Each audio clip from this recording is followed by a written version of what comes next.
अस्सलाम वालेकुम। Welcome to conflict card. दोस्तों 11 जुलाई को अजरबैजान के प्रेसिडेंट इल्हाम अलीव वो पाकिस्तान आए 2 डे स्टेट विजिट पर, और इसके बाद कुछ बहुत ही बड़ी डेवलपमेंट्स पाकिस्तान और अजरबैजान के दरमियान देखने को मिलती हैं। 15 के करीब MOUs साइन होते हैं, यानी कि मुख्तलिफ एग्रीमेंट साइन होते हैं बड़े पैमाने पर पाकिस्तान और अजरबैजान के दरमियान। उसके अलावा कुछ बड़ी कमिटमेंट्स हैं, लेकिन इसके साथ साथ कुछ चैलेंजेस भी हैं, इनको लेकर बात करते हैं। सबसे पहले तो दोस्तों बताता चलूं कि 2 दिन का ये जो स्टेट विजिट था, जब इल्हाम अलीव का A340 एयरक्राफ्ट पाकिस्तान की फजाई हदूद में आता है, तो पाकिस्तान एयरफोर्स के GF-17 थंडर ब्लॉक 3 और F-16 एयरक्राफ्ट इसको एस्कॉर्ट करते हैं, इनके वेलकम करते हैं। और इससे पहले भी अगर पाकिस्तान का कोई बहुत ही ज्यादा करीबी इत्तेहादी मुल्क हो और उसके प्रेसिडेंट या प्राइम मिनिस्टर पाकिस्तान आए, तो ये पाकिस्तान की एक रवायत रही है कि उनके तैयारे को एस्कॉर्ट किया जाता है, फाइटर एयरक्राफ्ट के थ्रू वेलकम किया जाता है, और ये बाकी कंट्रीज में भी चीज देखी जाती है। इल्हाम अलीव का ये जो दौरा है, ये रिसेंट आर्मीनिया अजरबैजान की जो झड़पें हुई हैं, जिसमें अजरबैजान ने बहुत से मुतनाज़ एरियाज थे वहां पर उन्होंने अपनी फौजें दाखिल कर दी और उन एरियाज को अपने मुल्क के साथ मिला लिया।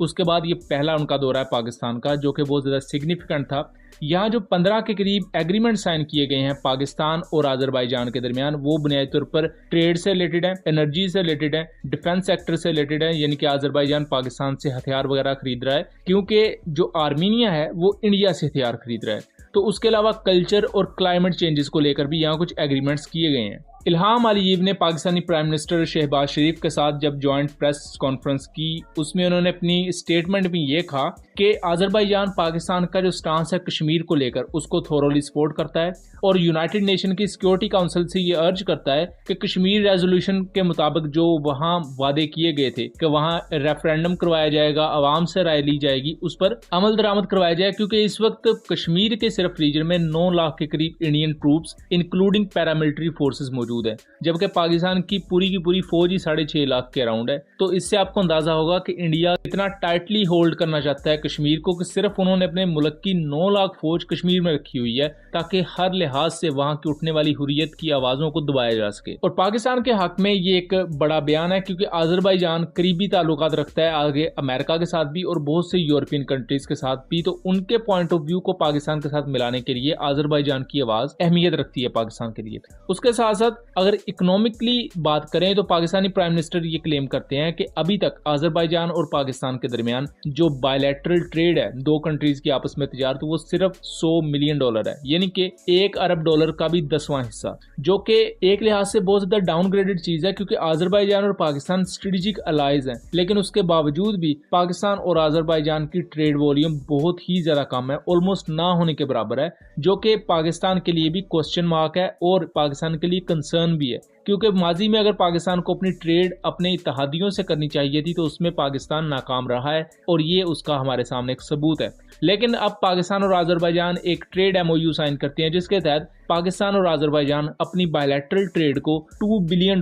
तक बढ़ाएंगे। उसके अलावा ट्रेड और इकोनॉमी से रिलेटेड एक और अहम चीज ये देखी गई कि अप्रैल 2024 में पहली फ्लाइट जो कि अजरबैजान के दारुल-हुकूमत बाकू से उड़ी और वो पाकिस्तान में जिना इंटरनेशनल एयरपोर्ट कराची में लैंड की, ये पहली फ्लाइट थी तारीख में जो कि बाकू से कराची में आई। और ये जो डेवलपमेंट है, ये पाकिस्तान में ट्रेड को लेकर और इकोनॉमिकली और पाकिस्तान की जो ओवरऑल डिजास्टरस एयरलाइंस हैं उनको अपने डूबते हुए मामलात को रीस्टैब्लिश करने में मदद देंगी। नए एयर रूट का इजाफा होने से जो पाकिस्तान और अजरबैजान की छोटे पैमाने पर काम करने वाली कंपनीज हैं, उनके लिए एक अलग ट्रेड रूट उनके लिए साबित होगा, और 2 मुल्कों में माइक्रो लेवल पर भी आपको कोलैबोरेशन देखने को मिलेगा। क्योंकि आज के दौर में आप देखें तो आपको कॉरिडोर्स ही नजर आएंगे, क्योंकि मुल्क आपस में मिलकर ट्रेड रूट्स बना रहे हैं, कॉरिडोर्स बना रहे हैं। तो उस कॉन्टेक्स्ट में पाकिस्तान और अजरबैजान के दरमियान जो ट्रेड रूट है, ये ना सिर्फ पैसेंजर्स के लिए या लोगों के आने जाने के लिए अहम होगा, बल्कि उसके साथ साथ ये ट्रेड को लेकर भी बहुत ज्यादा अहम होगा। आप एयर कार्गो वगैरह भिजवा सकते हैं एक मुल्क से दूसरे मुल्क में। उसके साथ साथ अब ये जो फ्लाइट्स हैं, ये ना सिर्फ कराची और बाकू के दरमियान होंगी, बल्कि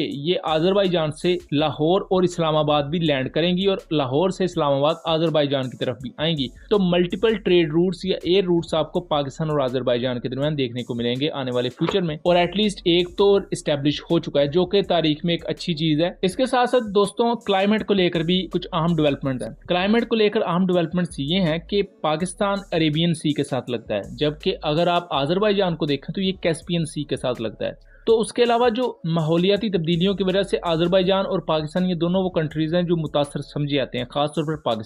पाकिस्तान दुनिया की उन पहले 5 कंट्रीज में से आता है जहां सबसे ज्यादा मौसमियाती तब्दीलियों की वजह से तबाहकारियां देखी गई हैं। रिसेंटली हमने सैलाब देखे, जलजले, ये तमाम चीजें क्लाइमेट चेंजेस की वजह से हो रही हैं। अब इसको लेकर पाकिस्तान और अजरबैजान ज्वाइंट ट्रांसपेरेंसी रिपोर्ट्स वगैरह शाया किया करेंगे कि दोनों कंट्रीज में क्या क्या चेंजेस आ रही हैं इसको लेकर, और उसके लिए इंटरनेशनल कम्युनिटी को ये अर्ज किया जाए कि इंटरनेशनल कम्युनिटी मदद करे पाकिस्तान और अजरबैजान की कि वो अपने आप को इन क्लाइमेट चेंजेस से बचा सकें, क्योंकि इन क्लाइमेट चेंजेस की सबसे बड़ी वजह तो ये ग्रीन हाउस गैसेज का इखराज और इस तरह की चीजें जो बड़े बड़े इंडस्ट्रियल हब्स होते हैं, और वो जाहिर बात वेस्टर्न कंट्रीज में अमेरिका में आपको देखने को मिलेंगे। तो यहाँ सबसे बड़ी चीज ये है कि जो वेस्टर्न कंट्रीज या अमेरिका है जो सबसे बड़ा इन चीजों का मौजम बन रही है, लेकिन इन चीजों का निशाना जो छोटे कंट्रीज हैं, पाकिस्तान, अजरबैजान, इंडिया या इस जैसी जो कंट्रीज थर्ड वर्ल्ड कंट्रीज हैं, ये इनका निशाना बन रही है। उसके अलावा पाकिस्तान और अजरबैजान में कल्चर को लेकर भी कुछ MOU साइन हुए हैं। कल्चर से रिलेटेड ये, जैसे कि हमने पाकिस्तान और तुर्किया के दरमियान कल्चरल वैल्यूज को शेयर होते हुए देखा था, हमने टर्किश ड्रामास को पाकिस्तान में आते हुए देखा और उनकी बड़ी मकबूलियत देखी। Same as